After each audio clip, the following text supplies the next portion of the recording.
سلام بچه ها، به کانال انیمیشن فکس خوش اومدین. توی این ویدیو قراره در مورد 10 تا از سوتی هایی که انیماتورها توی انیمیشن ها دادن باهاتون صحبت کنیم. سوتی ها و نکات ریزی که به احتمال زیاد موقع دیدن انیمیشن متوجهشون نشدین، اما نگران نباشین چون قراره که امروز با انیمیشن فکس همه این سوتی ها رو بفهمین. پس با ما همراه باشین.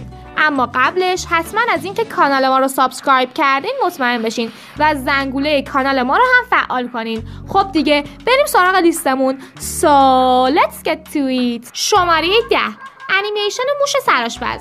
14 سال از پخش این انیمیشن میگذره و هنوز هم طرفدارای کوچیک و بزرگ خودش رو داره، اما هیچ کدوم از این طرفدارها نتونستن متوجه این سوتی بشن.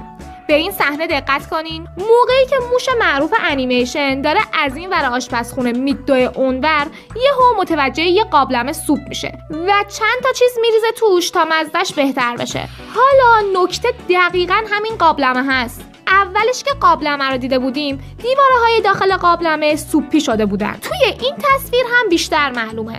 اما وقتی موشه میره سر قابلمه که توش سبزی بریزه، انگاری که یه قابلمه دیگه است، چون که کلاً دورش تمیز شده.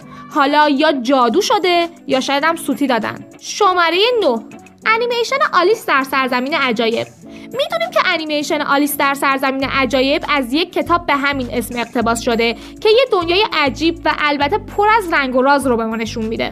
انیماتورهای انیمیشن هم سعی کردن که دقیقاً همینطوری به ما نشونش بدن. پس اینطوری شد که توی انیمیشن یه عالمه کاراکترها و فضاهای رنگ و وارنگ رو میبینیم. این کار خیلی سخت بود چون که توی اون زمان همه اجزای انیمیشن رو باید با دست میکشیدن و خب همین هم باعث شدش که یه سوتی ریز توی این سکانس بدن. این کرم ابریشم سیگاری رو یادتونه؟ حالا بهش دقت کنین و ببینین که بدنش چه رنگیه.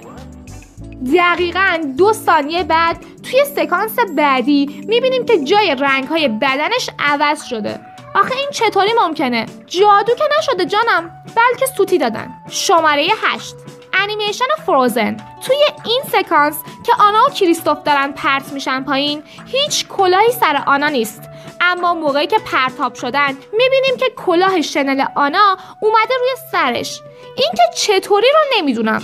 حالا اگه اول کلاه سرش بود بعدش سرش نبود میگفتیم که از سرش افتاده، اما اینکه آنا چطوری وقت کرده توی 2 ثانیه اونم توی اون وضعیت کلاه سرش کنه دیگه معلوم نیست. شماره 7، انیمیشن فروزن.